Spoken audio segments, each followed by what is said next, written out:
бүлөнүн бекем болушу, бир ууч болуп күлү бир жерге топтолушу албетте ал тарбиядан башталат эмеспи? Уядан учканда эмнени көрсө ошону кылат дегендей. Демек ата-эне келечек муундарга жакшылап тарбия берүүсү абзел. Мына ушул маселе учурда орчундуу, көңүл борборундагы актуалдуу көйгөйлөрдүн бири. Ушул темага байланыштуу америкалык кино режиссер Фрэнк Поппер Gentleman of Vision аттуу даректүү тасма тарткан. Фильмди Кыргызстанга тартуулоо максатында АКШнын Кыргызстандагы элчилиги тарабынан чакырылган.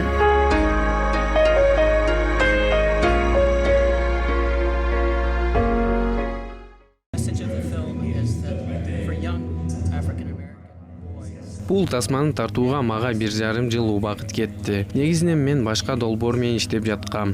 Бул бейчи балдар менен капыстан таанышып калдым. Алардын кантип ийгиликке жеткендигин жана топтун түптөлүшүн угуп олтуруп тасма тартуу керек экендигин түшүндүм. Анткени аз камсыз болгон үй бүлөнүн жана кароосуз калган балдардан түзүлгөн топ экен. Ушундай абалда туруп максатына жетүүгө каражат гана жардам бербей тургандыгын баамдаган балдардын көздөгөн ишке ашырганы мени өзгөчө ойго салды. Анткени азыркы тапта өспүрүмдөр каражат болсо бардыгын колу жетет деген түшүнүк пайда болгон. Мен тасма аркылуу балдардын жашоого болгон көз карашын өзгөртүп, адамдарга стимул болсун деген максатты көздөдүм. Азыркы тапта кароосуз ата-эне мээримин көрбөй чоңоюп жаткан балдар абдан көп.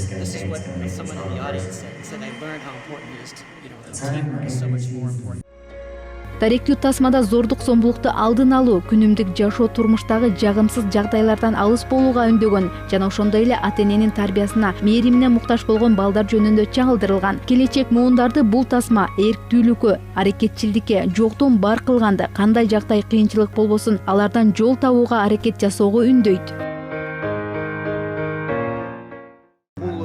Бир гана мындай жакыр жашаган үй бүлөлөрдө же болбосо бир кандайдыр бир мындай маселеси бар үй бүлөлөргө эле тиешелүү эмес.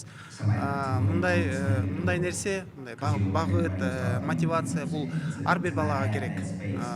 Ал жалкоолонбой, алдыга максатты кое билип, өзүн башкалар менен салыштырып, кой мен артта калбашым керек. Кээде биз деле жаман көрөбүз го, эл эмне дейт. Бирок ушул бир экинчи жагын карасак, ушуну менен биз өзүбүздү мындай дисциплинага чакырып атабыз да. Кой мен артта калбайын, мен элдин алдында болоюн деп. Бул нерселер да мен ойлойм, биздин коомубузга да тиешеси бар. Ар бир коомдо бар деп ойлойм. Тасмада кароосуз калган балдар биригип, бий тобун түзүү жөнүндө сүйлөшүүдөн башталат. Бирок алардын бул ою заматта ишке аша бербейт. Көптөгөн кыйынчылыктарды башынан өткөрүп, акыры ийгиликке жетет. Кино таасирдүү болгондуктан келген көрүүчүлөр каармандардын ар бир кыймылын дыккат байкоо жүргүзүп отурду. Алардын айтуусунда балдарга максатына жетүүгө стимул берерин билдирерин айтып, режиссерго ыраазычылык билдиришти. Бул кино мага абдан жакты. Себеби бул кино аркылуу биз келечек муунга өзүнүн энергиясын каяка жумшоону жиберүүгө үйрөтүп жатат да.